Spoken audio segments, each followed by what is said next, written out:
خب الان من کله پاچمو کاملا شستم. حالا آب سرد توی این مرحله اضافه میکنیم تا اونجایی که روی کله پاچه رو بگیره کافیه.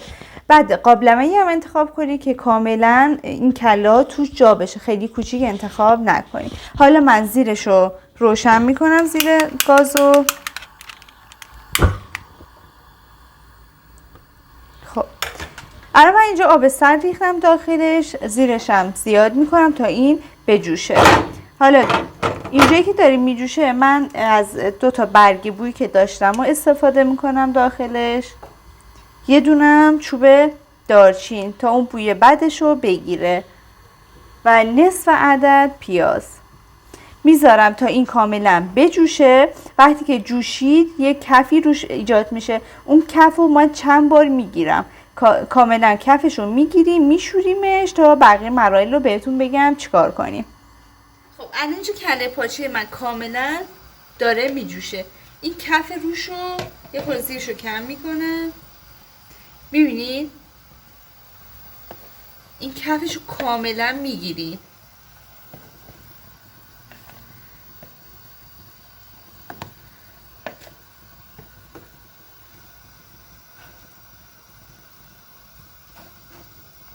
به این صورت دوباره میذارم یه خورده دیگه قل بخوره.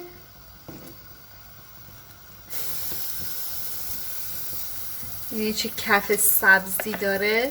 اگه شما این کار نکنین بذارین همینطوری بجوشه، باعث میشه که کله پاچه شما بدمزه بشه و اون بوی بد کله پاچه رو بده.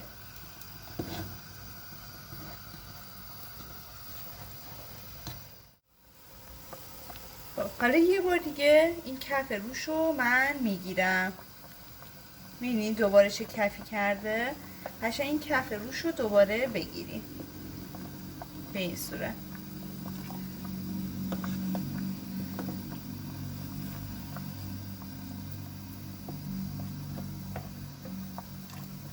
میذارم دوباره 10 دقیقه دیگه بجوشه. بعد زیرشو خاموش میکنم، میشورمش و آب تمیز این بار میریزم دوباره روش. خب الان من کله پاچه رو گذاشتم جوش خورد کاملا. اون کفی که کف میکنن رو گرفتم، این ازش جمع کردم. میبینی چه آب سبز رنگی داره. من اینو کفشو کاملا گرفتم. الان این کله پاچه رو دوباره میشورم، آب تمیز بهش اضافه میکنم. حالا من اینو آب کشش کردم، یه آب جوش میریزم بهش کاملا که اون کفی که روش مونده کاملا از بین بره. خب این برشم آب جوش اضافه میکنیم که کاملا تمیز بشه.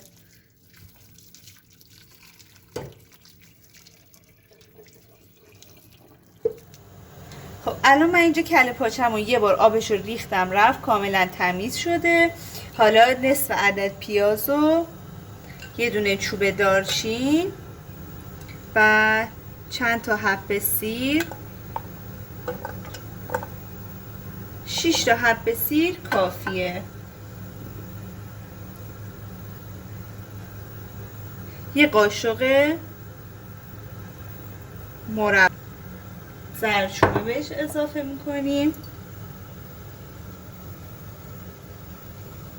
حالا یه قاشق مربا خوری هم فلفل سیاه، یه مقدارم این فلفل قرمز بهش اضافه میکنم که طعمش رو خوب میکنه.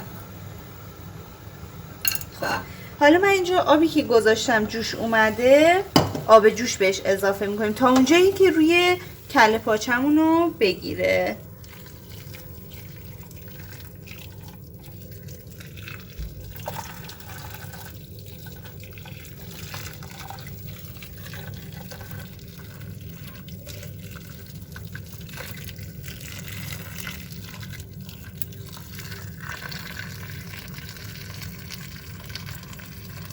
الان من اینجا آب بهش اضافه کردم، میذارم هرشو زیاد میکنم، میذارم جوش بیاد آبش. وقتی که جوش اومد زیرشو کم میکنم، با حرارت ملایم، حرارت خیلی کم اجازه میدم یه 5-6 ساعت کاملا این کله ما بپزه. 1 ساعت مونده که این کله پاچه ما بپزه، نمک رو بهش اضافه میکنیم. خب الان این کله پاچه ما بعد 6 ساعت دیگه آماده شده. من توی این مرحله بهش 2 قاشق نمک اضافه میکنم، 2 قاشق این کوچیکا مربا خوری ها. آخر سر تست میکنی، اگر نمکش کم بود بهش نمک یا حالا خواستین فلفل سیاه بهش اضافه میکنین. این دیگه میذارم یه ربع دیگه بجوشه.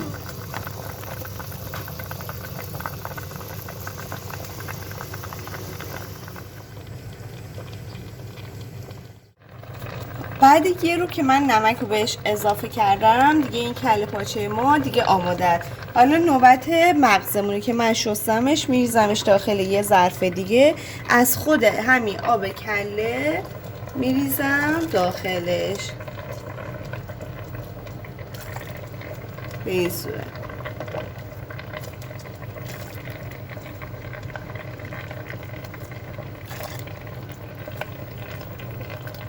خب اجازه میدم، میذارم روی حرارت، درشو میذارم، اجازه میدم 10 دقیقه یه رو تا این مغز ما بپزه. این مغزم خیلی زود میپزه، 10 دقیقه یه رو کافیه براش.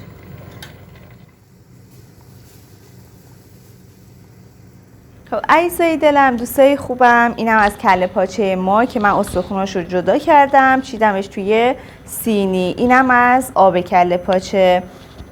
یه خوردم دارچین بریزی روش که عالی میشه. امیدوارم که خوشتون اومده باشه. یادتون نره حتما از من حمایت کنین. ممنون میشم، کلی به من انرژی میدین. تا یه ویدیوی دیگه، خدا نگهدار.